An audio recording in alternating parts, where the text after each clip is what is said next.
Salam teman-teman, salam sejahtera buat kita semua. Di sini kita mau menyaksikan daripada kesaksian seorang waria. Dia tadinya merasa seorang perempuan ya. Dia jadi dirinya itu awalnya dia sebelum percaya Yesus itu dia merasa wanita begitu. Benar-benar dia dilahirkan seorang wanita. Akan tetapi akhir-akhir ini dia setelah berubah ataupun dijamah oleh kuasa Tuhan, dia kembali kepada Kristen ataupun dia menganut kekristenan. Sebelumnya dia di agama seberang. Dia sudah sadarkan diri bahwa dia itu adalah memang benar-benar 100% pria sejati begitu. Jadi yang tadinya dia merasa wanita itu, dia tadinya merasa perempuan yang pola pikirnya itu benar diciptakan Tuhan, dia seorang wanita.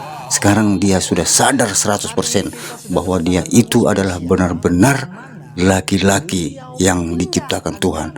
Mari kita dengar kesaksiannya, teman-teman. Karena dia pindah agama, dia menjadi pria sejati, Bang. Kaelia ini sebenarnya punya masa lalunya itu seperti apa? Saya punya masa lalu yang dimana perubahan secara kejiwaan ya, dari laki-laki menjadi perempuan. Ada orang bilang, kesaksian-kesaksian di luar bilang katanya kalau di tubuh laki-laki ada naluri perempuan itu ada yang salah. Tapi kalau bagi saya itu kita bisa berbeda dari laki-laki menjadi perempuan, itu situasi, lingkungan, dan keadaan yang membuat seperti itu. Atau gini, kayak lihat di dalam tubuh laki-laki tapi ada jiwa perempuan. Saya kurang setuju dengan hal itu. Karena firman Tuhan berkata diciptakannya laki-laki dan perempuan. Dan Tuhan menciptakan tidak pernah salah. Berarti kalau ada naluri perempuan di dalam tubuh saya, berarti Tuhan salah dong. Kalau hal itu. Jadi kalau saya lebih tepatnya lebih kepada orang bisa menyimpang ataupun dari laki menjadi perempuan, perempuan menjadi laki, itu situasi, keadaan, dan lingkungan. Waktu saya kecil itu saya sering menyaksikan yang namanya pertengkaran kedua orang tua ya. Entah disebabkan dari apa. Saya sering menyaksikan pertengkaran orang tua. Yang paling jelasnya dari ekonomi saya lihat. Terus hati saya berpikir begini, kalau saya bisa cari uang, saya mau ngebahagiain orang tua saya. Karena pertengkaran ini. Karena tiap hari pertengkar, belum keadaan. Terus saya berpikir saya harus bisa cari uang untuk kehidupan keluarga saya. Selalu di pikiran saya selalu ada kata-kata. Di umur berapa itu kayaknya? Sekitar kelas 4 SD saya. Oke, lanjut. Ya, terus pada saat itu saya punya teman, ya dia ya maaf ya dia seorang waria ya. Dia ngajak saya itu nonton kayak dangdut, lenong, apa segala macam. Hiburan malam ya? Iya, saya itu masih kelas 4 SD gitu. Saya diajak sama dia, saya didandanin sama dia. Saya pakai wig dia, saya diajak nonton dangdut, nonton lenong. Pas lama-lama dia bilang kepada saya, "Lu harus bisa nyari uang." Nyari uang, caranya gimana? Apa kita jualan kopi atau gimana? Enggak, lo harus cari uang. Nanti di acara itu ada laki-laki yang minta dilayanin katanya. Di umur kelas 4 SD gitu. 4 SD dengan dandanan seperti wanita. Iya. Tapi temennya umur berapa tuh? Sekitar 20-an. Wow. 20-an. Ya saya melakukannya gitu. Saya melakukannya dan itu jadi kegiatan pekerjaan. Setiap ada dangdut saya semangat minta dandanin pakai baju perempuan, terus saya melayani laki-laki di acara-acara itu. Tapi kan sebelum itu pasti perasaannya karena uangnya kan, bukan apa sudah mulai merasakan kenikmatannya. Awalnya sih berdasarkan kebutuhan ya, tapi lama-kelamaan itu yang saya bilang, orang bisa berubah itu karena situasi, keadaan, dan lingkungan. Setelah berapa kali mulai merasakan kenikmatan itu? Maksudnya kan awal-awal mungkin uang, tapi dengan uang ada, tapi lama-kelamaan, wah kayak mulai mengikuti, menikmati lah katakan. Itu mulai ke berapa? Prosesnya cepat sih, sekitar 6 bulan kayaknya. Saya sudah mulai merasakan nikmatnya. Dan disitulah saya sudah merasa bahwa saya perempuan gitu. Karena saya mau melayani laki-laki, berarti saya perempuan gitu.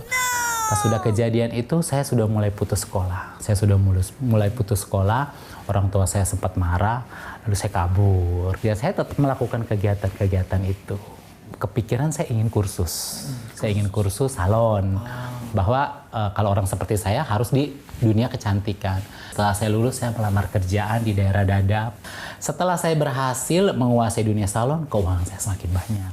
Jelas keluarga semakin menerima saya. Dia nggak peduli saya harus pakai daster, harus pakai itu. Jadi saya berpikir, oh iya, keluarga gue bisa sejahtera karena memang keadaan uangnya cukup gitu. Akhirnya saya diajak kerja sama perempuan namanya Ibu Dewi, buka salon di depan Pasar Depok, tidak jauh dari rumah saya. Nah di situ jalan 2 tahun saya bekerja, saya ketemu laki-laki. Nah sebelum bicara ketemu laki-laki, ketika kerja yang sama Ibu Dewi ya, apakah penampilan sudah berubah dalam pengertian udah pakai daster, pakaian wanita, pakai hak tinggi, atau semi-semi nih?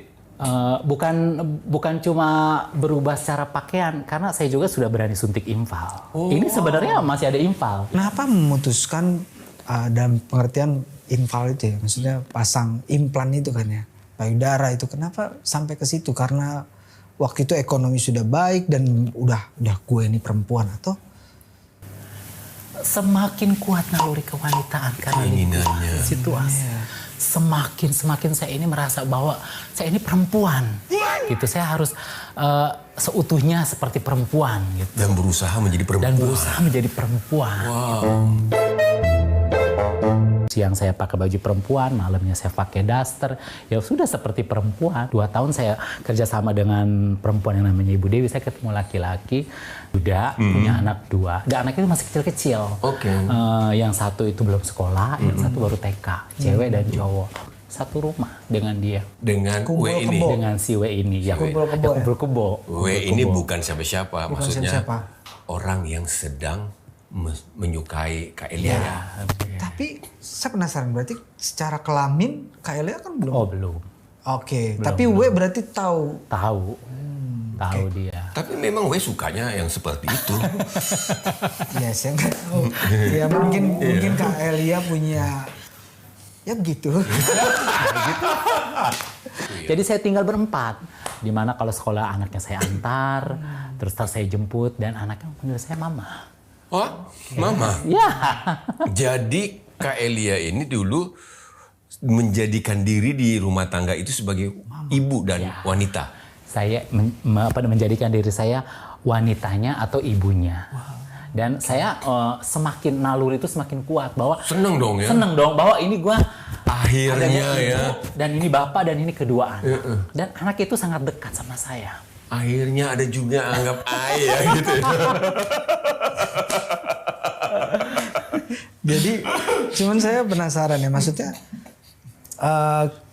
apa perasaannya, maksud akhirnya menempuh jalan menjadi seorang waria, punya keluarga, punya ekonomi. Apakah kakak merasa bahwa ini jalan yang benar? Ya, saya merasa itu jalan yang benar, Pak. Pada waktu itu saya merasa ini jalan yang benar. Inilah tujuan yang memang saya, peribahasanya yang memang ada di dalam diri saya. Tujuannya ini, jadi saya lakoni dalam... Nggak pernah berpikir bahwa ini sesuatu yang salah, atau apa kata orang itu adalah dosa, atau kayak gitu nggak pernah? Ya, mungkin adalah orang berpikir itu adalah dosa segala macam, tapi saya merasa saya nggak dosa. Saya merasa saya benar. Pokoknya gitu. pada waktu itu nggak seperti ujian benar salah, pilihan ganda nggak ada. Nggak ada. Benar aja bagi saya itu, benar aja. Iya. Berhalusinasi, ya aku adalah sekarang mama, aku adalah seorang wanita, itu nggak sadar apa? Maksudnya bukan nggak sadar ya? Itu kesenangan tersendiri menurut saya. Itu kesenangan tersendiri. Tapi saya bisa baca emang. Kalau bicara halu, pernah sedikit halu. Kayaknya kalau hamil enak ya gitu. Pernah sedikit halu. Kayaknya kalau hamil enak ya gitu.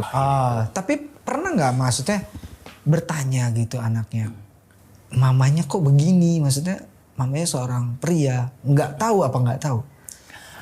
Di sekolahan sering anak-anak saya pulang nangis, Pak. Sering dia pulang nangis dulu. Dia kan ini cerita dulu ya. Dia bilang, mama kan anak saya yang cewek T depannya, terus yang cowok A itu, kayak dikatain katanya mamanya waria lah apa segala macem begitu, sampai nangis dia. Tapi saya bilang sama dia, mama kamu perempuan, saya bilang. Jadi saya kasih lihat payudara, saya lihat ada ininya. Jadi dia lupa lagi gitu. Seperti saya bukan cuma membohongi diri saya juga membohongi anak-anak itu. Si W ini cari kenalan teman orang pintar. Nah, Dapatlah orang pintar, dia pesen nanti kalau malam Jumat jangan lupa sajikan 7 buah yang manis-manis. Oh, 7 buah? 7 buah setiap malam Jumat. Nah, jadi sama buah kelapa. Jadi tiap malam Jumat itu saya sajikan. Demi salon ini rame. Emang sebelumnya nggak rame atau kurang atau? Kurang puas, Pak. udah rame, pengen lebih rame Sudah lagi. cukup, tapi kita kembali kurang puas gitu. Tapi si W ini badannya pada sakit, Bapak. Tiap malam badannya sakit, panas. Yang dia belum pernah merasakan hal begitu. Akhirnya saya bingung nyari solusinya gimana. Ke dokter sudah, apa sudah, saya bilang. Nah, kebetulan saya punya paman, ada sedikit, lumayan dia orang pinter lah katanya paman saya. Saya bilang, kayaknya gue pernah dengar paman gue orang pinter dah. Akhirnya saya bawa dia ke tempat paman saya. Berobat. Ya, diobatin lah sama paman saya, bla bla bla bla. Terus kata paman saya, nanti lu gue anterin ke tempat guru gua, kata dia. Oh, guru daripada pamannya. Paman saya. Akhirnya nggak lama 2 hari saya ngikutin praktek dia, terus hilang badan dia panas. Panasnya hilang. Si W ini. Si W ini. 2 tahun saya menjadi muridnya. Ini guru ini tiba-tiba SMS. Saya urutin dia, Dia suruh saya melayaninya. Gue kan kesini mau cari kebenaran. Benar.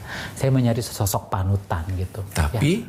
Tapi kok malah seperti ini? Kalau seperti jelas, ini bukan benar. Saya bilang.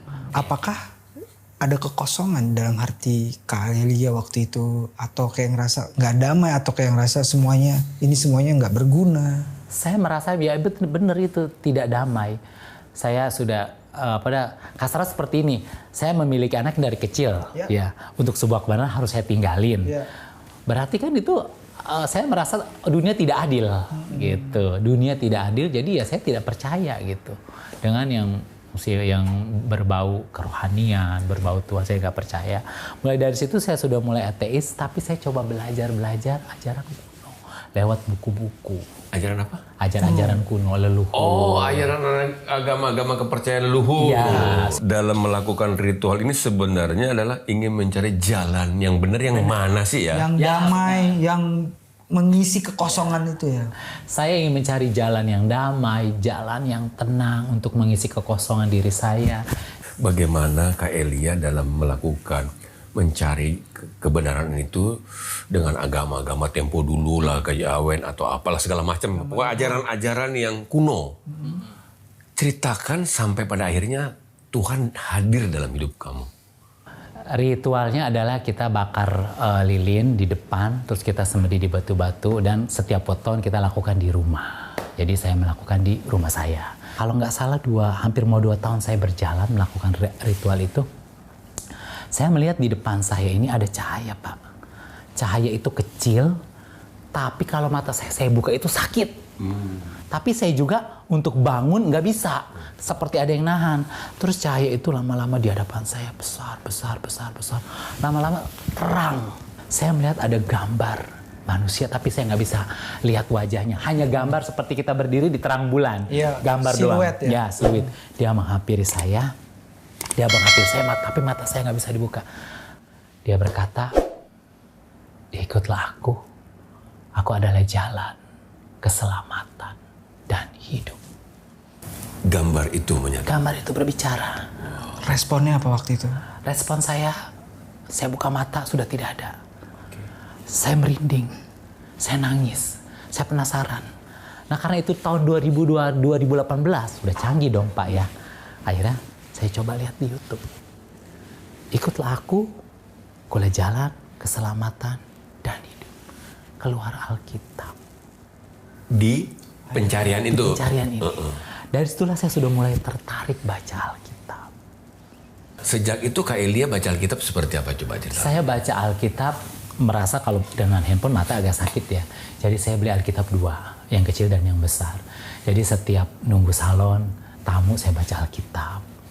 Saya makin tertarik karena di sini gamblang tentang kejadian, tentang terciptanya langit dan bumi, tentang terciptanya matahari. Ditambah lagi di sini menciptakan laki-laki dan perempuan menurut gambar dan rupanya. Oh, mulai mengerti ya. Di situ dan Tuhan menciptakan semuanya baik, tidak ada yang salah. Ada gak momen-momen khusus pembacaan firman atau doa khusus setelah baca Alkitab itu membuat Kak Elia memutuskan saya percaya Yesus. Apa? Apa ada sesuatu? Saya percaya Tuhan Yesus bukan cuma dia jalan dan keselamatan ya, tapi dia juga mengembalikan saya kepada jati diri saya. Oh, setelah Tuhan menciptakan laki-laki dan perempuan, disitulah Kak Elia merasa bahwa ternyata Tuhan hanya menciptakan dua jenis. Laki-laki dan perempuan. Penasaran nggak? Kenapa bisa sadar gitu? Apa yang membuat sadar? Yang membuat saya sadar itu adalah bahwa saya punya orang tua, ya. Saya punya keyakinan lama. Itu orang tua saya dan keyakinan lama jelas mengajarkan kita semuanya hal yang baik-baik. Tapi kalau Tuhan Yesus bukan cuma yang baik diajarkan, tapi dia juga menjanjikan jalan, keselamatan dan hidup. Dan dia juga merubah saya untuk jadilah diri saya yang sesungguhnya. Contohnya seperti apa? Contohnya seperti, kembalilah kamu menjadi laki-laki. Apa yang Kak Elia rasakan kebaikan Tuhan yang bisa Kak Elia ceritakan? Banyak sih Pak. Tapi yang paling saya rasakan banget kebaikan Tuhan dalam hidup saya. Saya merasakan saya diberikan keadilan sama Tuhan. Uang banyak untuk apa? Kalau saya tidak diadilkan, saya dianggap apa sih? Tapi pada saat ikut Tuhan, saya merasa saya berharga di mata Tuhan. Saya merasa, apa ya? Ya, Tuhan itu baik. Menerima Kak Elia apa adanya. Dia menerima saya apa adanya. Dia tidak melihat harta saya. Dia tidak melihat bentuk saya. Dia melihat saya apa adanya. Tidak ada kedamaian yang saya dapat selain di Tuhan Yesus. Dan disinilah puncak saya menyatakan saya mau melayani Yesus. Saya mau abdikan diri saya untuk Yesus. Saya mau menyenangkan hati Yesus. Karena Tuhan Yesus sudah tebus saya dengan darahnya, dengan bilur-bilurnya. Wow, dan kita percaya sinar kemuliaan Yesus bisa menghampiri orang-orang yang sekarang sedang bergumul ini. Amin. Ceritain dong, pelayanan CBN juga menyinari masyarakat di luar sana. Seperti ini pelayanan. Di Desa Lawira, Nias Utara, banyak ibu yang bekerja sebagai pemecah batu. Salah satunya ibu dari Risti Glorizega. Bahkan, Risti sendiri harus membantu ibunya untuk memecahkan batu. Nama saya Risti Glory Valencia, umur saya 11 tahun, kelas 5. Pekerjaan saya sehari-hari selain sekolah saya juga pemecah batu. Kalau sehari-hari Ica itu sering putus asa.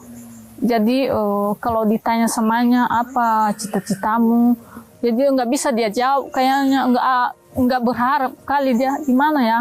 Awalnya memang dia pesimis bahwa dengan keadaan ekonomi saya tidak akan bisa mencapai cita-cita. Yang dilakukan Sol adalah proses awalnya untuk mendekati dia adalah melalui proses pembelajaran. Sehingga ketika dia sulit dalam proses pembelajaran dari sekolah, kita mendekati Ica. Dan bahkan kalau tiap minggu itu kita bertanya bagaimana perkembangan belajarnya, bagaimana dia di rumah. Dan ketika itu Ica sudah mulai terbuka. Suatu saat, singkat cerita, di sana Ica melihat dan memahami isi cerita dari modul Superbook.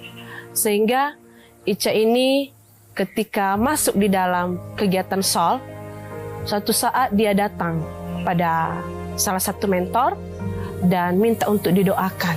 Ketika aku nonton Daud dan Goliat, aku melihat perkataan Daud bahwa Tuhanku tidak lemah. Dari situ aku mulai percaya kalau aku punya cita-cita yang lebih baik tidak menjadi pemecah batu, dan aku bermimpi untuk menjadi guru.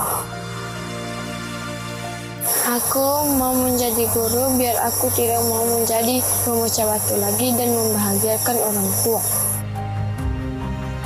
Aku sayang sama mama, karena mama yang mencari kebutuhan kami sehari-hari. Terima kasih kepada Anda yang telah mendukung pelayanan CBN. Dukungan Anda telah mengubah kehidupan anak-anak seperti Risti, memberi mereka harapan dan masa depan yang lebih baik.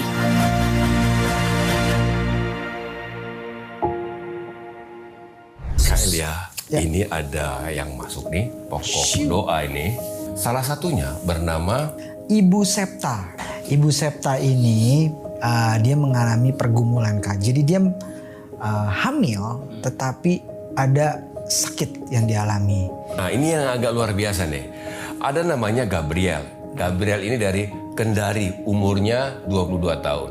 Pada tahun 2024, tanggal 3 Januari, Gabriel ini menghubungi sahabat 24. Dan dia minta supaya mendapatkan pekerjaan. Dan beberapa bulan kemudian dia menghubungi lagi, dia mengatakan bahwa dia sudah mendapatkan pekerjaan. Wow. Wah, thank you ya buat si Gabriel ya. Tuhan luar biasa menjawab dua-duanya. Buat pemirsa yang sedang menyaksikan acara ini, hubungi sahabat 24. Ya. Tuhan pasti akan memberikan sesuatu yang luar biasa. Amin. Jadi tetap kita dukung Gabriel ini supaya Tuhan tetap jagai, lindungi, dan berkati. Tuhan, pada siang ini Tuhan kami berdoa Tuhan untuk Ibu Septa Tuhan. Segala penyakitnya Ibu Septa hilang dengan seketika Tuhan, karena Engkau Allah yang baik Tuhan. Tuhan, kami juga berdoa Tuhan, kami percaya Tuhan, Gabriel adalah kepunyaan-Mu, Gabriel adalah biji mata-Mu Tuhan. Dia terus akan ingat Engkau Tuhan, dan kami menyerahkan Tuhan masa depannya Gabriel Tuhan, masa depan pekerjaannya, masa depan hidupnya ke dalam tangan kasih-Mu. Terima kasih Bapa, terima kasih Roh Kudus, terima kasih Yesus. Tutup bungkus dengan darah-Mu yang kudus Tuhan. Dan kami percaya Tuhan, lewat channel ini Tuhan, lewat acara ini Tuhan, kemuliaan